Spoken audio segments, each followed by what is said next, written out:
Hi everyone, this is Janine aka Janine the Tutor. As you know, now is a very difficult time for each one of us, whether you're in middle school, high school, or university. Many students and families are deeply affected by the recent school closure. And as a part of OneClass, we are very fortunate that we are able to adapt to the circumstance really quickly, and that's why we are running free and daily classes for math and chemistry from grades 11 to first year college and university. In addition, we are also giving away 100,000 hours of free private tutoring. So if you're interested, make sure to scroll down below and book your time slot. So for today's class, I will be going over calculus and vectors. Because we didn't really finish what we were talking about, so we were at curve sketching and looking at constants. So we're just going to continue on from that. Okay, so before anything else, I just wanted to make sure that you can see my screen and you can also hear me coming through. Okay, great. So as you can see, we have this question over here where we need to determine the constants a, b, and c, and d so that the curve is defined by this function, y is equal to ax cubed plus bx squared plus cx plus d, and has a local maximum point at 7, comma 9, and a point of inflection at the origin. So first of all, origin, we know that the coordinate would just be 0, comma 0, and we have this function, and they're telling us that we have a local max, and that's at 7, comma 9, point of inflection at the origin. Great. So what do we know about a local max, right, at 0.7, comma 9 specifically? So if you recall, if we're looking at critical points, right, we're always assessing our first derivative, right? And if you're looking at your point of inflection, right, or inflection point, you're looking at your second derivative, right? So first, we're looking at the first derivative, right, and we're equating that to 0 because we know that there is a local max at that point. And we're looking at the point of inflection, which means you're looking at the second derivative and you're equating that to 0. So that's what we're going to do now. So we're taking the first derivative first. So we have first derivative of y, right? We know that this is going to be ax cubed, so we're applying the power rule here. So you would have 3a, right? Because you're bringing down your exponent. So you would have 3ax squared. And because the exponent is 3, that means you're going to take away 1. So 3 minus 1 would give you 2. That's why it's 3ax squared. And then because it's bx squared, that means this would be 2bx. And this is plus c, right? And yeah, that's it. So that's your first derivative, right? So maybe we can move on to the second derivative first before we even jump into saying that we have a local max. Okay, so your second derivative, right? We know that we're just going to derive our first derivative, right, to get the second derivative. So that means you would have 3 times 2. So that's going to be 6ax, and this is plus 2, and this is b, right? And that's it. So that's your second derivative because we're saying that a, b, and c, those are your coefficients, and in this case, c is a constant. Therefore, the derivative of a constant, c, is 0. So we know that the second derivative is just this, right? So maybe we can try to use our information, right? So we can have local max at 7, comma 9. Let me change that. Okay. So because they're saying you have a local max at 7, comma 9, right? So they're specifically saying that it's at 9, right? So we know that your function y is equal to ax cubed plus bx squared plus cx plus d, right? This has a local max, right? So it's looking something like this, right? So this function, this cubic function over here, it has a local max over here. So that means we can take this function and we can say that this is equal to 9. Does that make sense? Your y is equal to 9, and on top of that, your x would be 7, right? Because it's 7, comma 9. So your function itself has a local max. So we're taking this, so we're saying we have y, which is equal to ax cubed. So anything that is in purple will be used to refer to the local max. Okay, so we have ax cubed plus bx squared, and this is plus cx plus d, And then we're saying that you have 7 comma 9, so let y be 9, and you have a times 7 cubed, and this is plus b times 7 squared, then this is plus c times 7, and let's see. Okay, great. So you're probably wondering, so how do we find, what d is, right? Okay, so the reason why you're going to see that this value of d is because if you take this function, right, over here, you can actually solve for your second derivative, right? Okay, so before we even, like say what the value of d is, we can actually use the second information that was presented to us, which is the point of inflection, right? Because that's how we're going to know what d is, right? So because we have it at the origin, right, we're taking the second derivative, right? So let's use green. So point of inflection, 0 comma 0. So this is at origin. Okay, so we're going to use this. So we know that it's 0 comma 0. Therefore, your y in this case would be equal to 0, right? So this is 0 and you have equal to 6 times, well, your a is, we don't know, right? And then your x would be 0, right? And on top of that, you're going to have plus, right? And this is 2b. Does that make sense? And then we know that any number multiplied to 0, right, is 0. Therefore, we don't really care about what a is for now, so we know that b is actually 0. Yeah, because it's 0 is equal to 2b, right? Dividing both sides with 2, you get 0 is equal to b. So now we know that b is equal to 0 based from our second information, right? Your point of inflection. Okay, so this is b is equal to 0. So in that case, when you go back and plug in b is equal to 0 to your, let's see, your first derivative, right, over here. So it's pretty much you're going from second derivative, then first derivative, and then you go to your function, right, to get the information that you need for d, right? So in that case, you have b is equal to 0. So you go back to your function over here, right? So that means you're just going to have 3ax squared. And because you know that b is equal to 0, therefore it's just going to be this and c, right? Does that make sense? Okay, so in that case, this is going to be plugged in to this equation, right? The first derivative. Because your constants are always remaining the same, right? No matter what. So in that case, we can take the information from the second derivative and plug that into the first equation. So that's going to be, let's see, so we have y first derivative, and this is 3ax squared, and this is plus 2bx. Okay, maybe I can scroll this down. 2bx.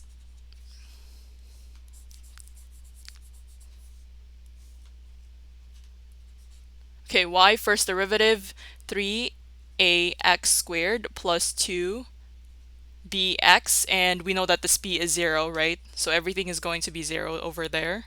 So 2, and in this case, this is 0x plus c, right? So can you guys see this? So your first derivative is in fact just 3ax squared plus c, right? So once you have that, right, we're going to use this and say,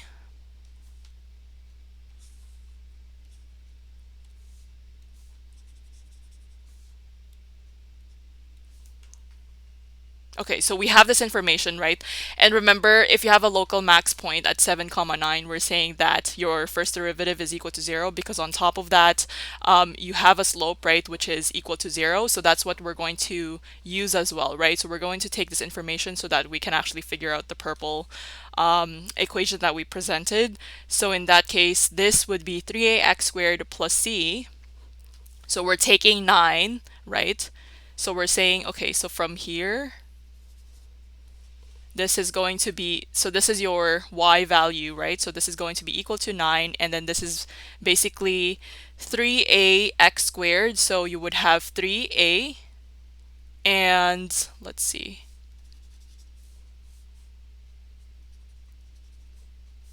Okay, let me just move this down. So Okay, so there's the first condition, right? Because we need to use this and as well as this, right? So we know that this bx squared is all going to be gone now, right? Because we know that b is equal to 0, right? So, yeah. So first condition, and then you have the second condition.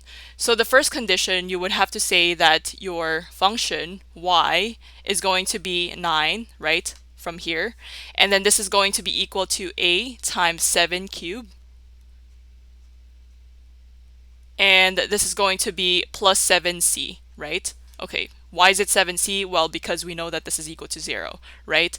And then later on, you're going to see that you're going to use this because we're saying that you have a slope equal to 0 when you have a local max, right? Or a local min. So that's why we're taking this. So we're saying this is 0 and this is equal to 3 times your a. And then you have your x, which is, we said it's 7, right? So that's 7. And this is going to be squared. And your c, yeah, c is something that we still don't know, right? And then from there, we're going to subtract the 2. So once we've subtract the 2, right, we're going to say that, okay, so we have this and this, and we're going to subtract this. Okay, so because we have elimination over here, right? If you recall, you have your systems of linear equations. In that case, this is actually 49. So this is 49 times 3a, right? So 49 times 3, that's equal to 147. So maybe we can rearrange this. I'll just delete this for now so we have more space.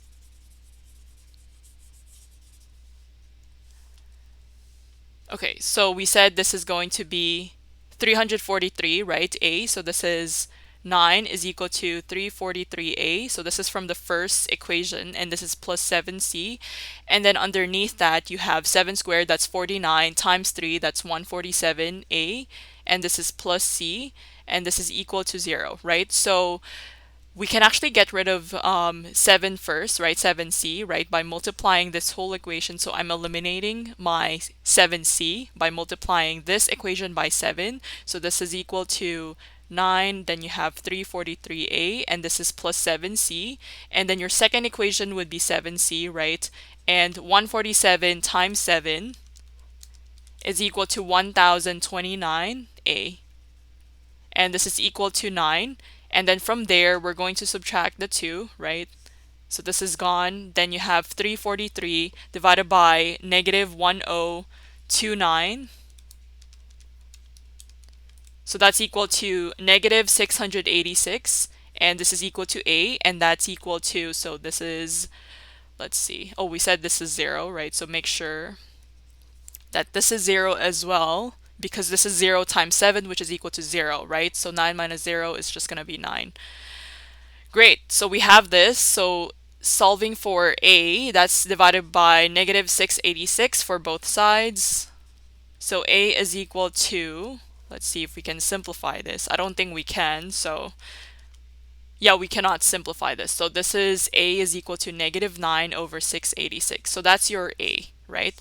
So once you know what a is, that means all you have to do is just go back to one of your equations. So in this case, we're saying that this is 343a, and then you have plus 7c, right? So all we have to do is plug in your a using this equation, right?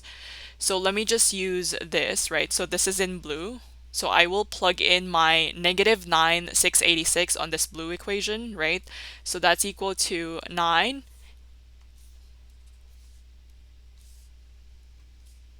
Okay, so we have 9, and that's equal to 343 times negative 9 over 686, and this is plus 7c. We're solving for c now. Okay, so 343 times negative 9 over 686, that's equal to negative 9 over 2 plus 7c, and that's equal to 9. Then you have 9 plus 9 over 2, right? So this is equal to 27 over 2, and that's equal to 7c, dividing both sides with 7. You get 27, right, over 14. So you know that c is equal to 27 over 14. So that's your C value, right? Okay, great. So let's see. So determine the constants A, B, C, and D when you have this, so that the curve is defined by y is equal to ax cubed plus bx squared plus cx plus d, and has a local max at 7, 9 and a point of inflection at the origin. Okay, so once we know what A, B, and C is, right? So we're going to say that if you're looking at D, determine the constants A, B, C, D, so that the curve is defined by y is equal to ax cubed plus bx squared plus cx plus d, and has a local max points 7, 9. Okay, so yeah, you pretty much know that you have your A, right, B, and C, and then all you have to do is plug in that or those coefficients as your A, B, and C, right? So first of all, we know that this B is going to be 0, right? So plugging in A, so our A value, okay, because we don't have any space now, so I'm just going to continue on here, and for number 8, we're going to do that in another sheet of paper. So we said our A is negative 9686, and we have this function. So this is y is equal to ax cubed, and this is plus bx squared plus cx plus d, and we're saying that b is 0, therefore this term doesn't even exist anymore. Okay, so here's the thing. You can even use this point or this point. It's really up to you, because at the end of the day, your function will contain both an inflection point and a maximum point, right, at 7, 9. So any point is fine. Okay, so why? So maybe we can use just 0, right? Okay, so that's why you have ax cubed, right? So remember your a is negative 9 over 686, right? Your x is going to be 0 because we're using the IP that we know at 0, 0. Therefore, this is going to be 0 cubed. And we know that this is just going to be 0 because b is equal to 0. Then this is plus c, right? So your c is 27 over 14. So 27 over 14, that's your C. You're multiplying this to 0 because we're saying IP, right? X is 0.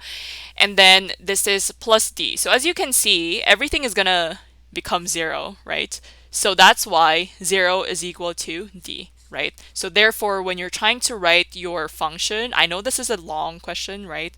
So when you're trying to write this, you're going to say that you have Y is equal to, so a was negative 9 over 686, and this is x cubed, this is plus b, right? So b is 0, so that doesn't even exist. And you have c, which is 27 over 14. Then you have x, and your d is 0. So this is actually your function, right? So it's a cubic function. However, we know that d is equal to 0, that's why it doesn't exist, and we also know that b is equal to 0. Okay, great. So we did that question. Hopefully that makes sense now, right? So we were using we were using the first derivative and also the second derivative to find our coefficients. Okay, so now going to question 8, because as you can see, we don't have enough space. So I'm going to move this to another sheet so we can have more space.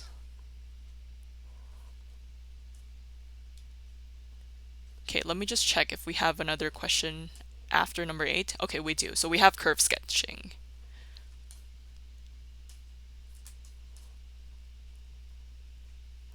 Okay, so for that question, I'm just going to have this right here. So we're looking for the points of inflection of f of x, which is equal to negative 7x over 4x squared plus 9. Okay, so for the points of inflection, right? In that case, you're looking at the second derivative, right? But because they're giving us the function, you need to find the first derivative first before anything else. So that's what we're going to do right now. So let's find the first derivative. And in this case, you would have negative 7x, right? So this is negative 7x. And then this is being multiplied to 4x squared plus 9.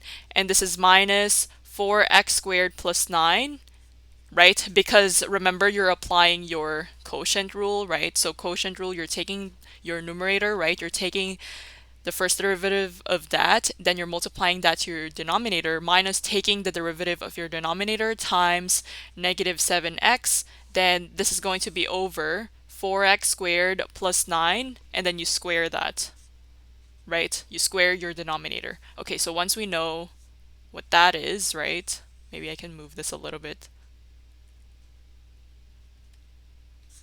Okay. Yeah, so once we know that, we just take the derivative, right? So we take the derivative of this, which is negative 7, then we have to multiply this to 4x squared plus 9, and then you have minus, so this becomes 8x, right? The derivative of 9 is 0 because it's a constant times negative 7x, dividing both sides, divided by 4x squared, and this is plus 9, then you square this. Okay, great. So maybe we can simplify this by expanding and distributing this negative 7 and negative 8x. So,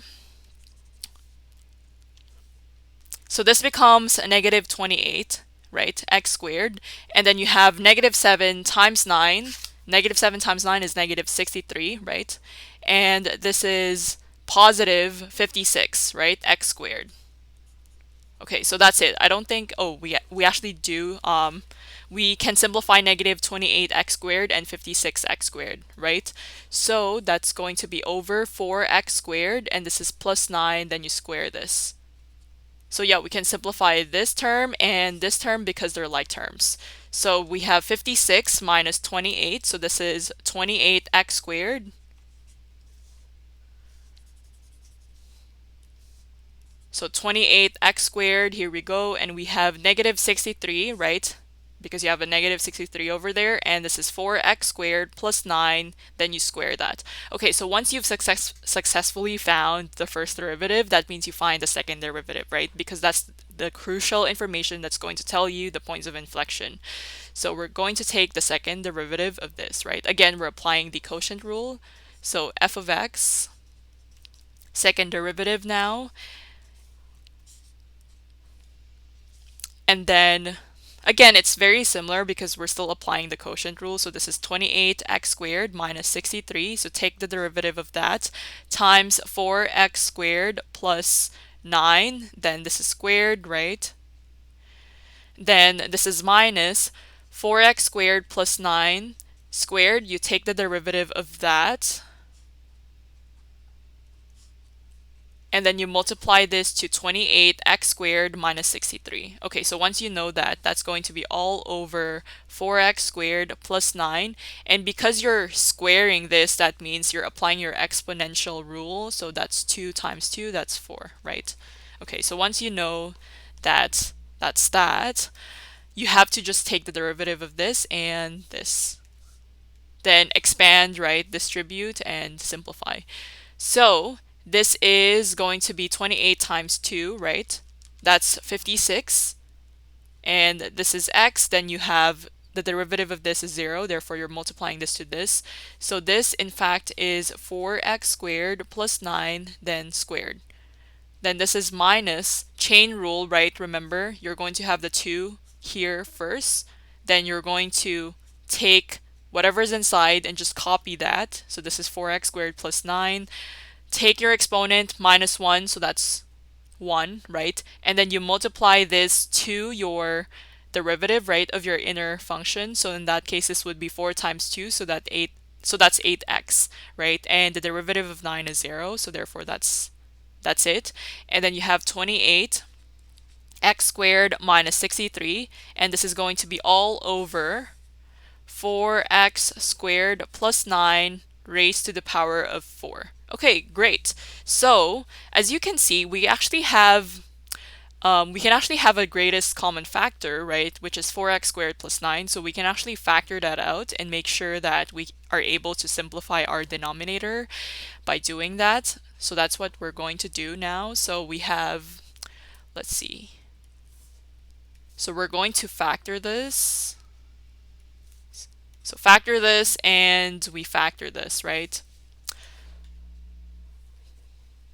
And what else? Yeah, I guess that's it. So we only factor that, and we can factor, let's see, 8 times 2, this is 16. We can factor out the x over here as well, because that's existing in both sides. And yeah, I think we can factor 8 because 56, right, divided by 8 is possible, so that you would just get 7 in your inner term, so that's fine. Okay, so let's factor this and 8 as well. Okay, so three main terms that we need to factor out. So we have the 4x squared plus 9, and then we can factor x. We can also factor 8. So that's it. And then things that will be left inside would just be 56 divided by 8 would be 7, right? And you still have this 4x squared plus 9. And then this is minus, remember, you have this minus sign, then you still have the 2. And this is all gone. And you still have this 28x squared minus 63. And that's it for your inner term. And then that's all over 4x squared plus 9 raised to the power of 4.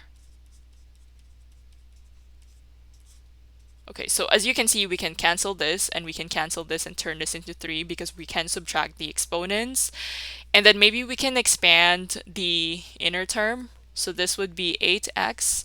And then expanding this would give you 7 times 4, 28, x squared plus 63 minus 2 times 28. So that's equal to minus 56 x squared. And this is positive 2. So this is, sorry, so what I mean by positive is negative 2 times negative 63, right? So negative 2 times negative 63 is positive 126. And that's over 4x squared plus 9 raised to the power of 3. Okay, great. So we can simplify like terms 28x squared and minus 56x squared, and also 63 and 126. So 8x, and you have this and this, right? So 28 minus 56 is equal to negative 28x squared. Then you have 63 plus 126, that's equal to positive 189. And then this is all over 4x squared, and this is plus 9 raised to the power of 3. Okay, great. So once we have that, right, we're actually now ready to find your second derivative when it's equal to 0, right? So we're going to equate this to 0. So this is negative 28x squared plus 189, because we know that this is the second derivative. So that's 4x squared plus 9 cubed, and this is equal to 0, right? Because that's the second derivative, and we know that we're looking for the inflection point. Okay, great. So we have that.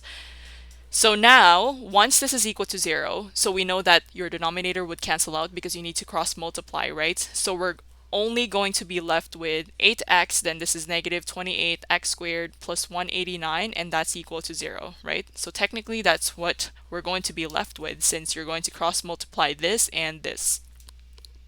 So because we wanted to find what your, let's see, what your IP is, right? And we know that you have this x squared over here. So maybe we can, let's see, we can actually take out the negative sign from this negative 28, and you would just have this being factored out. So you would have negative 8x, and inside you would just simply have 28, and this is x squared, and this 189 is now going to be negative, right? Negative 189, and this is equal to 0. So as you can see right off the bat, we know that we have a 0, right, at 0, right, comma 0. So we have an IP at 0, comma 0 based on this, right? Sorry, this is supposed to be an arrow. I don't know why it looks like that. Okay, so you have an IP at 0, comma 0, right? Because one of your zeros is basically when x is equal to 0, therefore your y would be 0. Now, because you still have another term over here, so that's what we're going to assess, right? So we have 28x squared minus 89. So we need to set up an equation. So we're going to say 28x squared minus 189 is equal to 0. And then you're going to have 28x squared, which is equal to positive 189, dividing both sides with 28, right? And then you take the square root simultaneously. Okay, great. So this is square root of 189 divided by 28. So you should get 3 square root of 3 over 2, right? And by the way, this is plus or minus, remember, because we're taking the square root. So this is a typical concept that a lot of students tend to forget when they're taking the square root. They actually forget to take the plus or minus symbol, right? So make sure you do that. So this is plus or minus 3 square root of 3, and this is over 2. So that means you can have positive 3 square root of 3 over 2 as one of your IPs, and you can also have the negative value of 3 square root of 3 over 2 as your IP. So there's 3 potential points. Great, so we know that this is x is equal to 3 square root of 3. So now how do you find the y coordinate, right? That's the question. So all you have to do is you take this x value and you take your function. So let's go back to what our function was. So this is our function, right? So it's negative 7x over 4x squared plus 9. So this is our function. And no, this is not the second derivative, right? Because otherwise, if you were to take this value, you plug it into your second derivative, right? Then that means you're just going to get 0 and you wouldn't really be able to tell what your y coordinate is. So that's why you need to take your function, because your function does have an inflection point, or inflection points in this case, because there's multiple. So f of x is equal to negative 7x over 4x squared plus 9. Let's just double check that. Yes. Great, so we have that. So all we have to do is plug in f of positive 3 square root of 3 over 2, right? And find what the value is, and we have when it's negative. Okay, so when you plug in 3 square root of 3 over 2, right, on your x, you're going to notice that this is now going to be negative 7 square root of 3 over 24, right? And then for this part, right, when it's negative, when you plug in this value as your x, this is now going to be positive 7 square root of 3 over 24, right? So you can actually say that based on this 0 over here, right, you have an IP at 2 coordinates. So your IP, so going back to this, is actually found at 3 square root of 3 over 2, right? Because this was our x value, and that's what we originally found, right? And then your y coordinate would be negative 7 square root of 3 over 24. And then on the other hand, when your IP, right, is negative 3 square root of 3 over 2, in that case, your y value is positive 7 square root of 3 over 24. And by the way, I know you have your own little tricks there, but the reason why you have 3 square root of 3 over 2, right? And you also have negative 3 square root of 3 over 2, because you're probably wondering, okay, so do I just plug in one value? So let's say the positive value, and make sure that if I have my y value, all I have to do is get rid of the negative sign. No, you still have to plug in your other x value, because it doesn't always have the same numerical value, right, or the same magnitude. So you still have to plug in both your x values just to be safe. Okay, because I know it's kind of tedious to actually do the exact same thing and just end up with the same result with a negative value. Okay, so you still have to go and look for that y value individually. Okay, so now we know that for this question number 8, right, our inflection points would be at IP, right, 0, 0, right, at the origin, and we have these two coordinates. Okay, great. So we finished that question. Now we finally can move to curve sketching. So, okay. So here we have a function f of x, which is equal to x raised to the power of 2 over 3. And then you have multiplied to x plus 7 raised to the power of 1 over 3. And we need to complete the following, right? There's quite a lot. So this is your typical question. So anytime you have curve sketching on your on your test, right, or on your exam, right, you need to find the domain and range, x and y intercept, symmetry sometimes, right, depending on your teacher. You need to find your asymptotes and so on and so forth. So we can find the domain first. So we know that the domain, right, just by looking at our function, it's all real numbers, right, and also our range, right? So domain,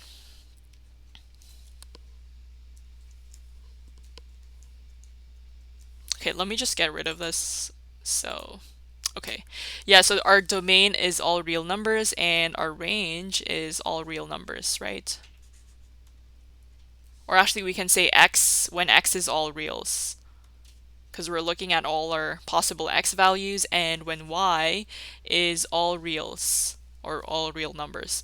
Okay, so your x and y intercepts, right? So first, just by looking at your function, you know that your x-intercept can be at 0, right? Because you have a 0, right? You have 0 over there. So when you plug in 0 over here, right? So when x is 0, that means your y is also going to be 0, because 0 times any whatever term that is still going to be 0, right? So your x-intercepts, so let me just write this in terms of coordinates so it's easier to follow. So your x-intercepts would be when 0 is x is equal to 0, right? And your y-coordinate would be 0 as a result. And then you also have x plus 7, right? So your zeros, if you recall, right, if you've taken advanced functions or pre-calculus, you know that just by looking at your zeros, right, you have x plus 7, so x plus 7 is equal to -7, right? So you can have -7, right? So how do you know what your y value is? Well, if it's an x-intercept, therefore your y value must be 0, right? And then for your y-intercepts, that means you know that this is 0, comma 0, right? When your x is 0, that means your y is 0. So you do have x and y intercepts, right? So there is a difference between saying when you don't have any x-intercept, which is none, or you don't have any y-intercept, which is none, and there is a difference between saying it's exactly at 0. So make sure you know that. Okay, now let's move on to symmetry, right? So for symmetry, if you recall, we were looking at f of -x, right? Depending on what the end result is. If you have f of -x, right, and all you have to do is plug in this -x and see what your symmetry is. So if you have x raised to the power of 2 over 3, then that means you're plugging in -x, then this is raised to the power of 2 over 3, and this is basically multiplied to -x plus 7, and this is raised to the power of 1 over 3. So as you can see, because you have a -x over there and you're squaring that on top of a root of 3, right? So you need to illustrate that. So this is -x, then you square this, right? Because you can actually say that this is taking the root, right? Your index is actually 3, right? And you're multiplying this to -x plus 7, and you're still multiplying this to the root of 3, right? Because that's what your denominator is, and this is just raised to the power of 1, so this is just -x plus 7, right? Instead of enclosing this raised to the power of 1, right, it's still going to be just 1. So as you can see, when you square this, right, we know that any coefficient, when you square that coefficient, right, if it's a negative coefficient, it's still going to be positive, right? Therefore, this is going to be 3, and this is just x, right, squared. But here, right, you're still keeping the negative sign, right? So this is still going to be the root of 3, but this is now going to be -x plus 7, right? And that's it. So when you rewrite this, you would have x raised to the power of 2 over 3, and this is multiplied to -7, sorry, -x, and this is plus 7, and this is raised to the power of 1 over 3. So for your symmetry, you're going to say it's neither, because it's not like it's negative f of x, right? It's not like it's just f of x. That means it's neither even or odd, right? So it's neither. Okay, great. So that's that. And then for your asymptotes, okay, so if you look at your asymptotes, I mean, if you look at your function rather to identify whether it has asymptotes, it's not a rational function, first of all, right? And if it's not a rational function, then you can't really have any asymptotes, right? So therefore, you don't have any asymptotes, so none. Again, there is a difference between saying you have an asymptote at x is equal to 0 or y is equal to 0 as opposed to saying it's none. So just make sure you know that. Okay, so there's none. And then now we look at the first and second derivatives. And just so you know, the only reason why this is really important is because if you're trying to find what happens to your function if you have, let's say, a turning point, if you have an inflection point, if you have corners, right? Remember your vertical tangents, you have your, what else? Your cusp, right? Or corners. So in that case, you can actually assess just by looking at your sign chart later on, right? Based from your first and second derivatives. That's why it's important to know what your first and second derivatives are. But I know there's a lot of teachers, they actually do provide you with the first and second derivatives if it's curve sketching, because the whole point of assessing your skill here is to be able to use those information, first and second derivatives, without even deriving them, right? Because we've gone through learning how to find the derivative of your first and second, right? So that's not even a skill to be tested here, right? But because we want to practice, we're going to find the first and second derivatives. Yeah, so just a heads up, a lot of teachers, they do give this to you beforehand, and then all you have to do is just sketch, right? Okay, so first derivative, let's go and find that. Okay, so our function to begin with was f of x, and this is equal to x raised to the power of 2 over 3. And this is multiplied to x plus 7 raised to the power of 1 over 3. Okay, so we know this is our function, right? So we're going to apply your, let's see, your product rule, right? Because you're multiplying two terms. So you have x raised to the power of 2 over 3. Take the derivative of that, multiply to the second term, plus take the derivative of the second term, right? And then you multiply that to x raised to the power of 2 over 3. And that's it, right? So as you can see, we're applying the power rule here. So 2 over 3x, 2 over 3 minus 1. So that's equal to negative 1 over 3. And then you're multiplying this to x plus 7 raised to the power of 1 over 3. And this is plus 1 over 3. And this is x plus 7, right? 1 over 3 minus 1 is equal to negative 2 over 3. Then we take the derivative of your inner term. So that's 1, right? And then this is 0. And then you multiply this to x raised to the power of 2 over 3. And that's it. So that's how you find your first derivative. So when you try to simplify this, right, as you can see right off the bat, we have x plus 7, 1 over 3, and also x plus 7, negative 2 over 3. So you can actually have a greatest common factor, right? And that would be the least exponent, which is negative 2 over 3. So we're going to factor this and this, right?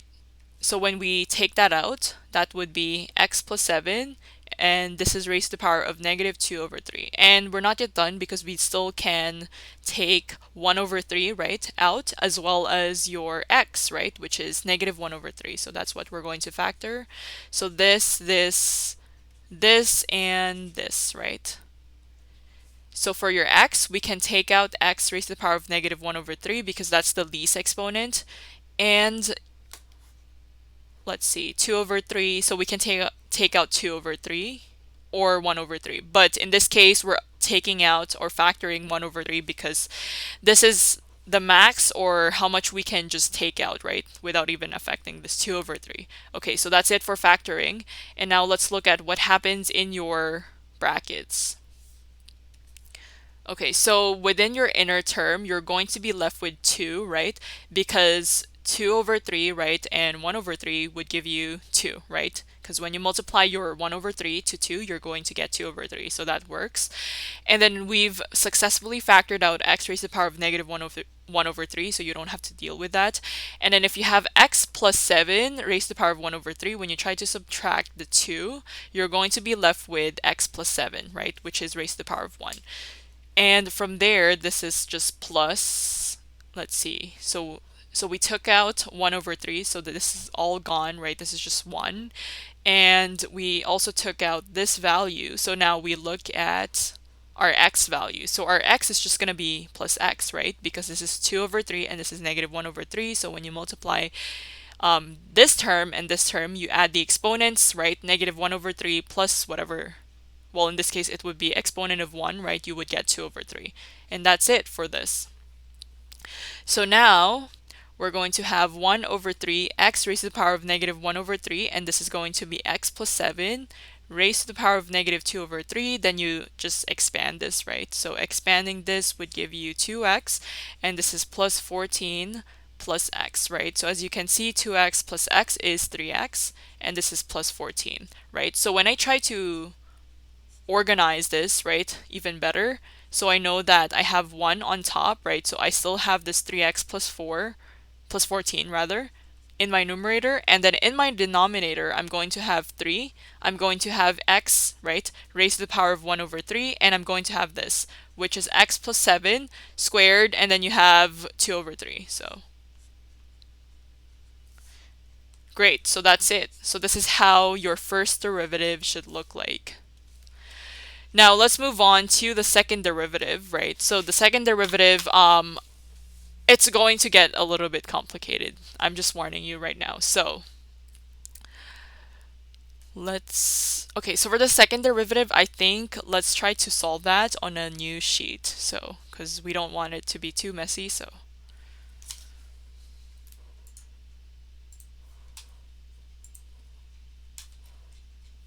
Okay, let's just continue on from here. Okay, so this was our first derivative, so now we're looking for the second derivative.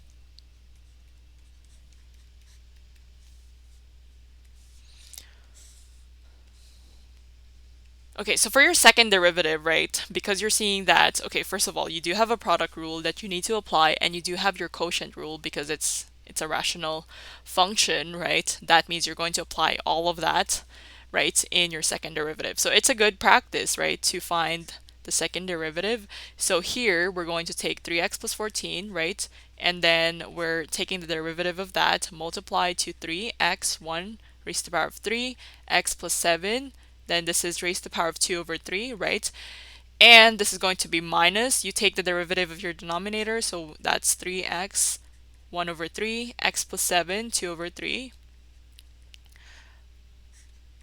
And then you multiply that to 3x plus 14, dividing both sides with 3x 1 over 3, then this is x plus 7, 2 over 3. And then you square the whole, the whole thing. There we go. Okay, so once you've squared the whole thing, right, in that case, we're going to see that you need to apply the product rule over here, right? First of all, why? Because you're multiplying two terms, right? X raised to the power of 1 over 3 and x plus 7 raised to the power of 2 over 3.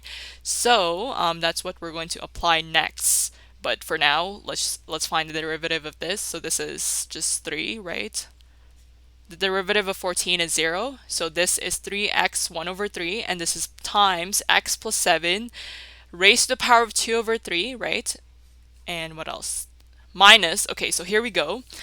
So because we're looking at this over here and we need to apply the product rule, right? In that case, I'm going to separate that first because it's going to be so messy if we try to do the product rule here, and it's going to be so long. So in that case, you would have 3x raised to the power of 1 over 3, and then you have x plus 7 raised to the power of 2 over 3, right? When you're applying the product rule, so that's a little side note, you're going to take out the 3 first, right? Because it's a constant, right? You don't want to get into so much calculation as much as you can. So I'm going to get rid of that 3 because it's a constant. Okay, so let's see. And you're multiplying this to 3x plus 14, right? Okay, great. So this is the product rule. So you would take x raised to the power of 1 over 3, first derivative, right? Sorry, just take the derivative, right? It doesn't have to be the first derivative. So this is x plus 7, then you have 2 over 3, right? And this is plus, then you have to take the derivative of the second term, which is x plus 7 raised to the power of 2 over 3. And then you multiply that to x raised to the power of 1 over 3. And then that's it. So we take this being equal to 1 over 3x, and 1 over 3 minus 1 is equal to negative 2 over 3, right? then you multiply this to x plus 7 raised to the power of 2 over 3, and this is plus chain rule 2 over 3, x plus 7. Take 2 over 3 minus 1. That's equal to negative 1 over 3. The derivative of your inner term, because we're applying the chain rule, is just 1, right? This is just plus 0. And then this is times x raised to the power of 1 over 3. To make this even better, we can probably simplify this. So in this case, let's see. You have 2. We can just write this as 1 over 3, x negative 2 over 3. Then this is x plus 7, 2 over 3. And this is plus 2 over 3. And this is x 1 over 3. And then this is x plus 7, negative 1 over 3. Okay, great. So that's basically your second derivative, and that's for this term in orange, right? So, and before that, let's see. Yeah, see, we can't really make this fit, right? So that's what. Okay, so it's literally this term, right? We need to copy this. That's going to be in here. Yeah, I know it's a little bit smaller because I wanted to make everything fit, but can you guys see that? Okay, great. So this is multiplied to 3x plus 14, which was originally here. And then your denominator is now going to be over. So any time you have an exponent, right? So this is going to be 9, right? 3 squared, that's 9. And then this is going to be x raised to the power of 2 over 3 now, because 1 over 3 times 2, right? That becomes 2 over 3. And you have x plus 7, 2 over 3 times 2, that's 4 over 3. And that's it, right? Okay, great. So you have the second derivative. Now we need to condense this even further because it looks really ugly right now. So let's just copy this.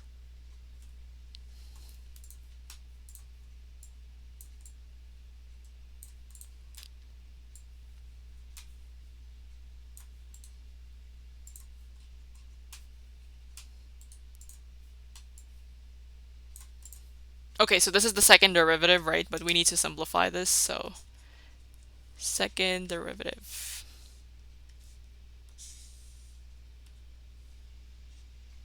Okay, great. So simplifying this, let's see what we can simplify. So yeah, you can simplify x plus 7 and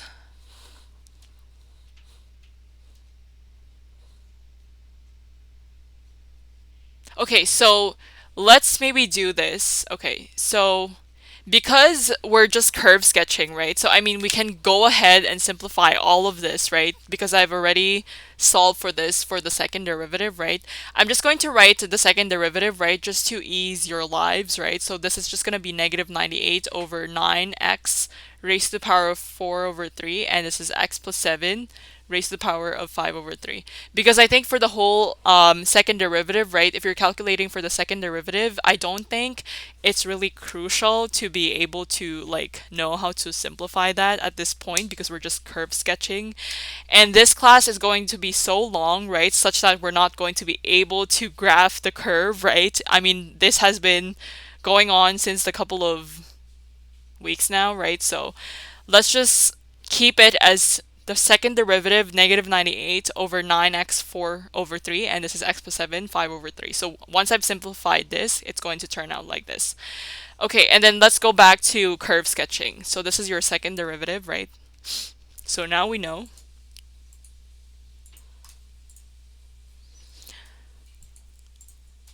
Okay, second derivative is this.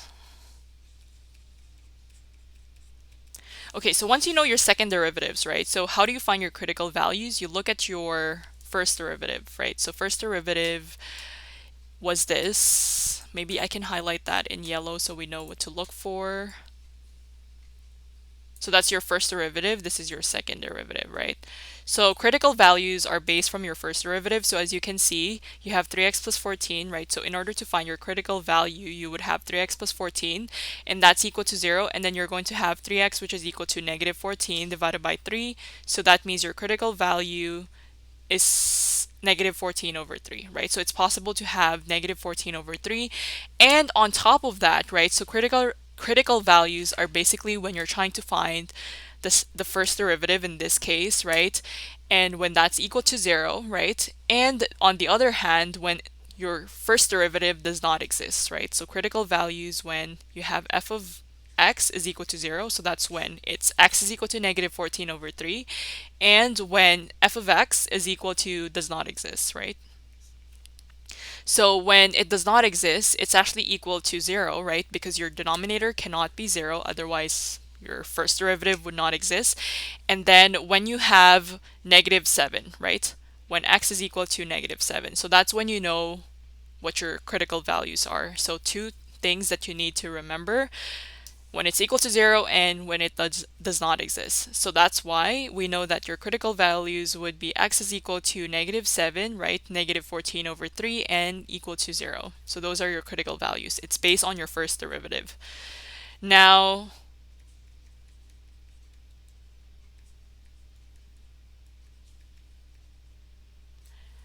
if you're looking at your sign chart, right? So I think for sign chart, it's pretty simple because all you have to lay out is basically all of your critical values, right? So those are your columns, and then your rows would simply be your function, your first derivative, your second derivative, and also identifying which has the local max, right? Local min, cusp, so on and so forth, right? So those are your essential information that needs to be in your sign chart. So when you have your sign chart, you would have x, right?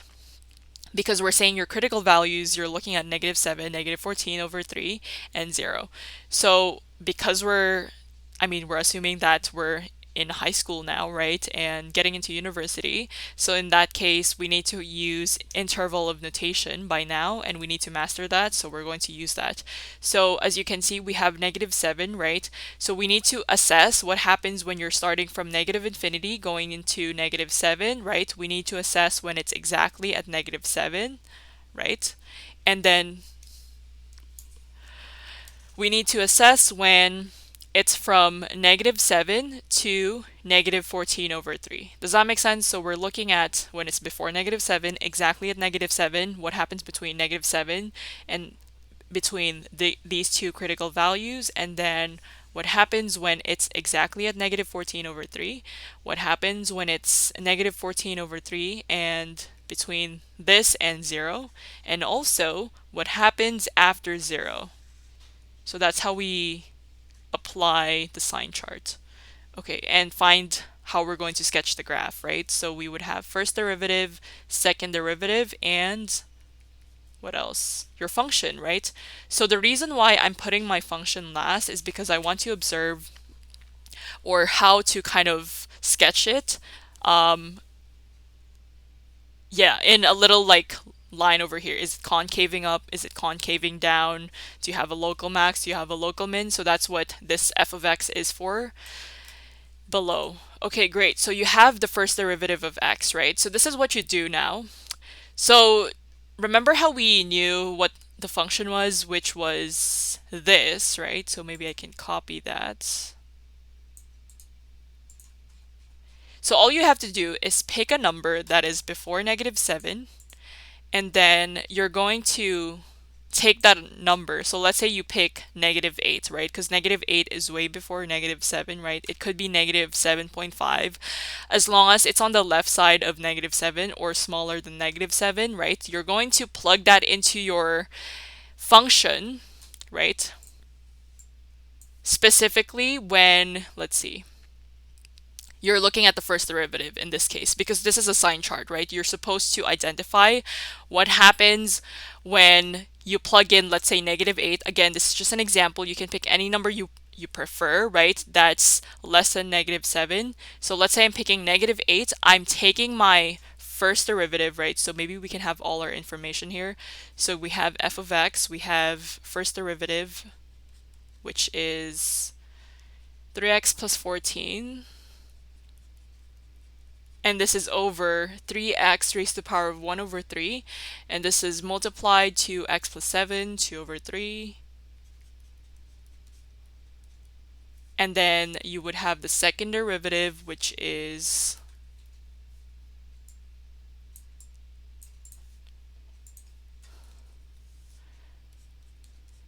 second derivative, which is this, right?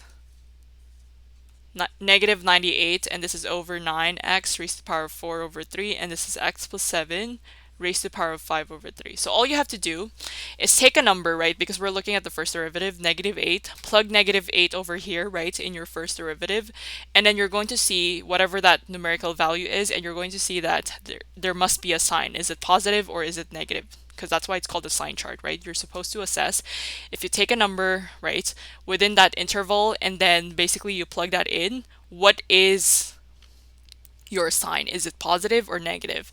So in that case, right, because I'm plugging in negative 8, I'm going to get a positive number, right?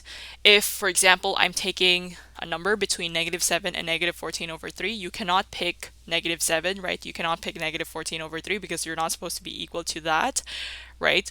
So that's what we're going to do. So you're going to pick between these two numbers, right? Or between these two intervals, right? You can pick negative 6, right? Because negative 6 is in between this interval. So when you pick that, you're going to get a positive number. So same thing, right? You can pick any number between this because we know that negative 14 divided by 3 is actually equal to negative 4.67, around that number, right? Because it's repeating. Then just pick, let's say, let me just think, negative, yeah, you can pick negative zero point 0.5. That's fine too because this is negative 4. Let's just keep this as negative 5. So this is negative 5. So you can pick negative 2, right? That's fine too. And you're going to see that this is going to give you a negative number. This one is plus, right? And when you're looking at the second derivative, right? So second derivative, so again, if you're using negative 8, you're just plugging that into your second derivative now, and you're just looking at the sign of your second derivative. So this is plus, this is minus, minus, minus, right? So again, any number between this interval, you can actually repeat that for your second derivative, and then you're going to see what this sign is. Is it positive, negative, or so on and so forth? Okay, because we've reached the end of this class, right? So in order to just graph our curve, identify the local max and local min, points of inflections, right? We'll do that this Friday. Sorry, on Monday rather, because today's Friday. So yeah, thank you so much guys for tuning in. Again, this is Janine The Tutor. Just thanking you for just attending my classes. If you're also interested in attending more of my classes, not just calculus, please feel free to visit this website. So this is oneclass.com/livestream. So this is where my daily schedule is. I not only teach math, right? I do have Q&A sessions, which is actually coming up this 4 p.m. And there's also other educators who are teaching in this platform. If you're interested, please make sure to check that out and actually invite your friends, right? If you think they might benefit from this. Okay, that's it for now, and I'll see you in my next class. Bye, guys.